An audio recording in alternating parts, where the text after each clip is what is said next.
नमस्कार, news 21 express में आपका स्वागत है। आइए नजर डालते हैं आज की अहम खबरों पर। मंकी पॉक्स वायरस की दहशत के बीच मोदी सरकार ने राज्य को किया अलर्ट। हरकत में आई उद्धव सरकार ने जारी की एडवाइजरी। भारत में मंकी पॉक्स का एक भी मामला सामने नहीं आया है, लेकिन अन्य देशों में मामलों को देखते हुए केंद्रीय स्वास्थ्य विभाग ने सभी राज्यों को सतर्क रहने का निर्देश दिया है। भारत जापान संबंध पर पीएम मोदी ने संपादकीय में लिखा, अभी और अच्छा होना बाकी है। भारत जापान सांस्कृतिक संबंधों का परस्पर सम्मान और एक दूसरे से सीखने का एक लंबा और समृद्ध इतिहास रहा है। पार्किंसंस बीमारी का खतरा बढ़ा सकता है कोरोना संक्रमण। रिसर्च में किया गया दावा। दुनिया भर में पार्किंसंस की बीमारी से 2% लोग ग्रस्त हैं। इस बीमारी की 55 साल की उम्र में होने की अधिक संभावना रहती है। जापानी बच्चे ने प्रधानमंत्री मोदी से की हिंदी में बातचीत। पीएम मोदी बोले, वाह तुमने कहां से सीखी। प्रधानमंत्री का स्वागत करने आए जापानी बच्चे उनसे काफी प्रभावित हुए और खुश दिखाई दिए। पीएम मोदी भी बड़ी उत्सुकता से इन बच्चों से मिले। थल सेना प्रमुख बनने के बाद मनोज पांडे पहली बार पहुंचे कश्मीर। घाटी के भीतरी इलाकों का लिया जायजा। थल सेना के प्रमुख बनने के बाद जनरल मनोज पांडे पहली बार कश्मीर घाटी का दौरा किया है। आपको बता दें, वहां उन्होंने कश्मीर के अंदरूनी इलाकों का जायजा लिया और एलओसी पर भी पहुंचे। केजरीवाल ने तेलंगाना के मुख्यमंत्री के साथ किसान आंदोलन में शहीद हुए किसानों को दी श्रद्धांजलि। चंडीगढ़ में दिल्ली के मुख्यमंत्री अरविंद केजरीवाल के साथ साथ पंजाब के सीएम भगवंत मान और तेलंगाना के सीएम केसीआर ने आंदोलन में शहीद हुए किसानों को श्रद्धांजलि अर्पित की। देश में बीते दिन कोरोना के 2022 नए केस दर्ज। आपको बता दें, 46 की मौत। देश में कोरोना एक्टिव केस की संख्या 14,832 है, यानी इतने लोग अभी भी कोरोना वायरस से संक्रमित है जिनका इलाज चल रहा है।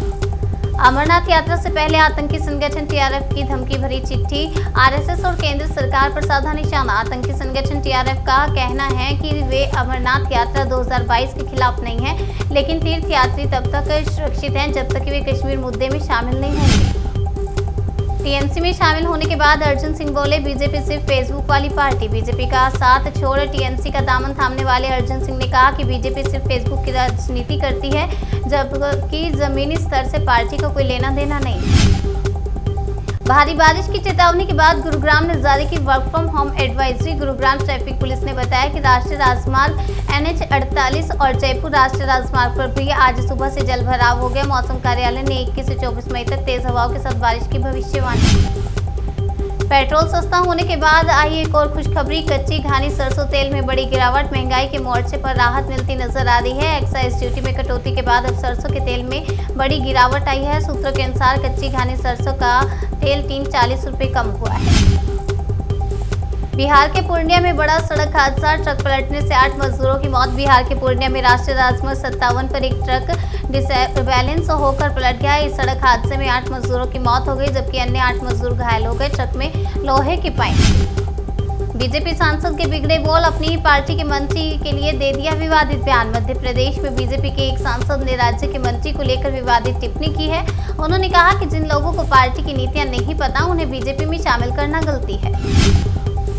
खुफिया एजेंसियों ने जारी किया अलर्ट। आईएसआई का पंजाब को दहलाने का प्लान डिकोड। पाकिस्तान अपने नापाक हरकतों से बाज नहीं आता। भारत में आए दिन आतंकी गतिविधियों को अंजाम देने के फिराक में लगे रहता है।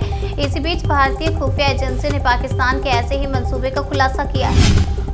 बीकेयू में बगावत के बाद राकेश टिकैत की बड़ी मुश्किलें। गांव के मुखिया ने लगाया आरोप। बीकेयू से अलग होने के बाद राकेश टिकैत और नरेश टिकैत की मुश्किलें लगातार बढ़ती जा रही है। अब दोनों टिकैत बंधुओं पर मुजफ्फरनगर जिले के सिसोली गांव के एक शख्स ने सरकारी जमीन पर अवैध कब्जा करने का आरोप लगाया है। अगर चीन ने ताइवान पर हमला किया तो अमेरिका सैन्य तरीके से देगा जवाब। राष्ट्रपति बाइडेन की बीजिंग को कड़ी चेतावनी। चीन और ताइवान के बीच तनातनी के बीच अमेरिका के राष्ट्रपति बाइडेन ने जिनपिंग को चेतावनी देते हुए कहा कि अगर चीन ताइवान को बलपूर्वक हथियाने की कोशिश करेगा तो अमेरिका चुप नहीं रहेगा। केदारनाथ में सुशांत सिंह राजपूत के नाम से बनेगा फोटोग्राफी पॉइंट। उत्तराखंड के केदारनाथ में दिवंगत एक्टर सुशांत सिंह राजपूत के नाम पर एक फोटोग्राफी पॉइंट बनाया जाएगा। फिल्म केदारनाथ में उनके शानदार अभिनय को देखते हुए ये फैसला किया गया है। असम में तबाही मचा रही बाढ़। अब तक 24 की मौत, 7 लाख से ज्यादा लोग प्रभावित। असम में बाढ़ से हाहाकार मचा हुआ है। इस साल बाढ़ और भूस्खलन के कारण मरने वालों की संख्या बढ़कर 24 हो गई है। वहीं 7,02,000 से ज्यादा लोग प्रभावित। न्यूज 21 एक्सप्रेस में आज के लिए फिलहाल इतना ही। तब तक के लिए मुझे दीजिए इजाजत और देखते रहिए न्यूज 21।